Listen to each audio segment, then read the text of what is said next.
Hello everyone, क्या आपने कभी सोचा है कि किसी वस्तु की लंबाई का माप जब उसे अलग अलग इकाइयों जैसे मिलीमीटर, सेंटीमीटर, मीटर या किलोमीटर में लिखा जाता है तो क्या उसकी लंबाई बदलती है?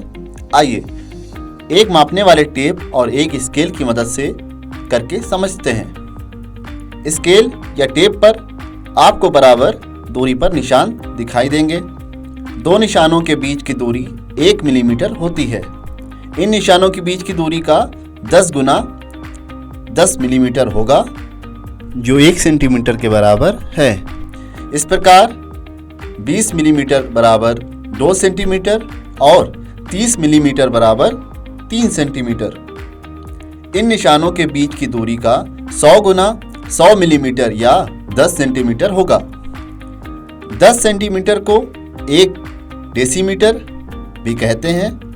ज्योमेट्री बॉक्स का छोटा पैमाना 15 सेंटीमीटर या 1.5 डेसीमीटर का होता है और लंबा पैमाना 30 सेंटीमीटर या 3 डेसीमीटर का होता है।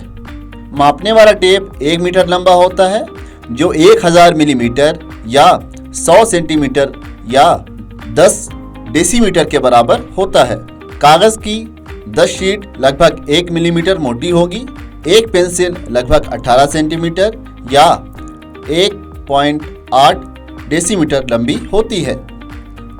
मेज़ों, दरवाज़ों आदि की लंबाई मीटर में मापी जाती है। 10 मीटर की दूरी पर 2 रेखाएं खींचिए। खींची गई 2 रेखाओं के बीच की दूरी 1 डेकामीटर के बराबर है। इसी प्रकार 10 डेकामीटर 1 हेक्टोमीटर के बराबर होते हैं और 10 हेक्टोमीटर 1 किलोमीटर के बराबर होते हैं। दूरी के माप को बड़ी इकाइयों से छोटी इकाइयों में बदलने के लिए हम 10 से गुणा करते हैं। दूरी के माप को छोटी इकाइयों से बड़ी इकाइयों में बदलने के लिए हम 10 से भाग देते हैं। इसलिए जब हम कहते हैं कि 2 स्थानों के बीच की दूरी 3 किलोमीटर है तो ये 30 हेक्टोमीटर या 300 डेकामीटर या 3000 मीटर या 30,000 डेसीमीटर या 3 लाख सेंटीमीटर या 30 लाख मिलीमीटर के बराबर है। 3 किलोमीटर को 3 मिलीमीटर लिखना गलत होगा। हमें माप को एक इकाई से दूसरी इकाई में बदलने के लिए सही मानों से गुणा या भाग करना चाहिए। यदि आप 1 किलोमीटर को 1 मीटर की लंबाई से दर्शाते हैं तो 1 मिलीमीटर 1 मीटर के बराबर होगा। आप एक उपयुक्त स्केल फैक्टर का उपयोग करके एक बड़ी लंबाई माप को दर्शा सकते हैं।